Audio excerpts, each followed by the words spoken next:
Hello, physics students.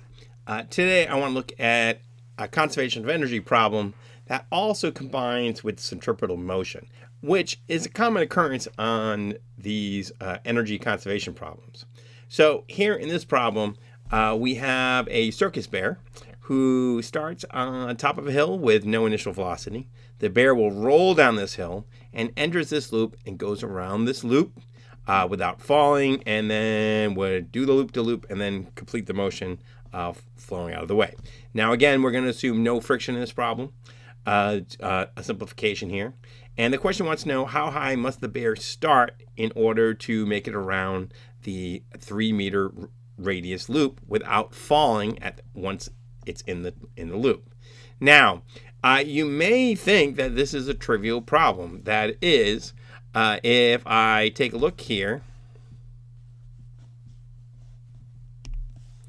I know that the height at B must be equal to 2r, twice the radius or the diameter. So I know the height at position B is equal to twice the radius.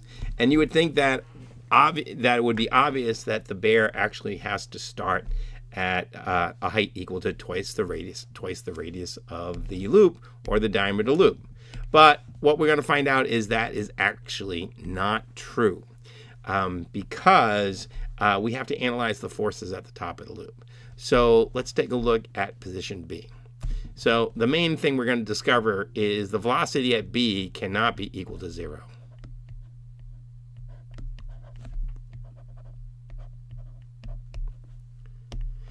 And to see why, let's take a look at the forces at B.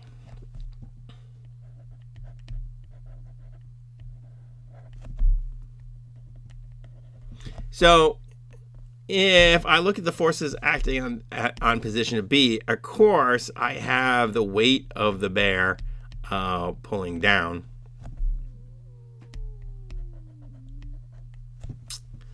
But as the bear moves along the track, the bear will also experience a normal force also pointing down.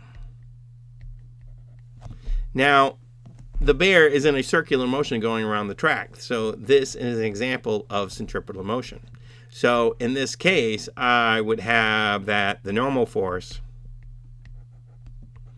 plus gravity, the weight rather, must be equal to MAC, or that the normal force plus the weight would be equal to mv squared divided by r. Now, where everything is actually pointing down, including the centripetal acceleration, which will also point to the center of the motion, which is below the bear. So I simply canceled out my negative and made all the quantities positive. So again, be careful with that. This only works because everything is pointing down, including the centripetal acceleration. So this would be my general force equation. Now, if the bear just makes it around, that is the slowest possible speed at which the bear makes it around, at that point the bear would start to fall at the top. So the slowest possible speed occurs when the normal force is equal to 0. That it represents the minimum. So when the normal force is equal to 0 newtons, the bear will just make it around the loop.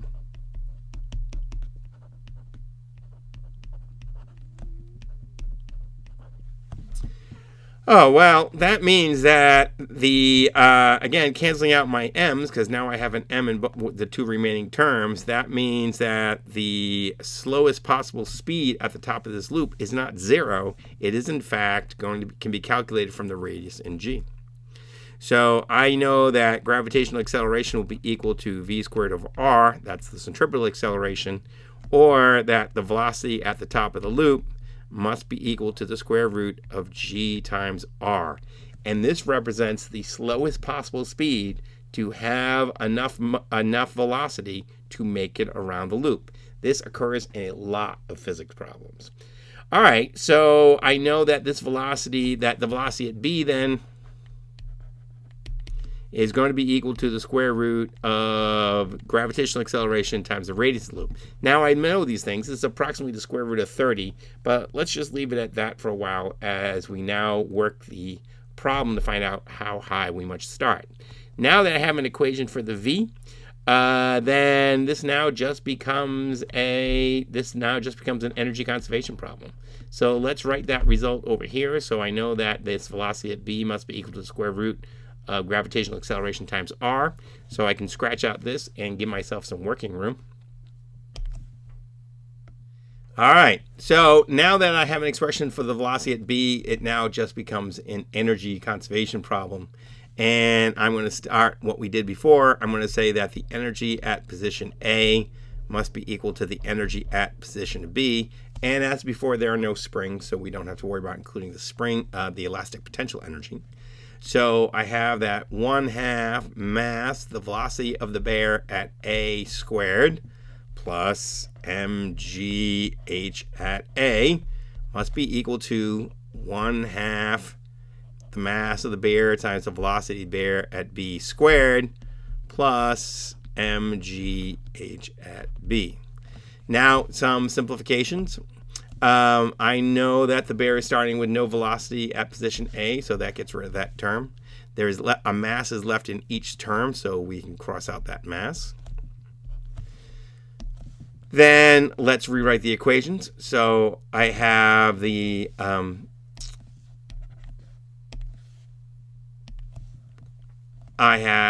gravitational acceleration times the height at position A. This is what I would like to know. Must be equal to 1/2 the velocity at B squared plus g times the h of B. Now, I know what this h of B is. This is equal to 2r. So let's go ahead. Now, I'm not going to put in the numbers yet. You might be tempted to, but a version of this problem often pops up on the AP exam where you have to solve the problem in terms of r. So I want to do that first, even though we know that r is actually equal to 3. So I'm going to continue working with this. I have g times the height at A must be equal to 1/2. Well, this is going to be the square root of g and r squared plus g times 2r. Now I'm going to, the square of a square root just gets rid of the square root. So I have gh of A equal to 1/2 g times the radius r plus 2 times g times r.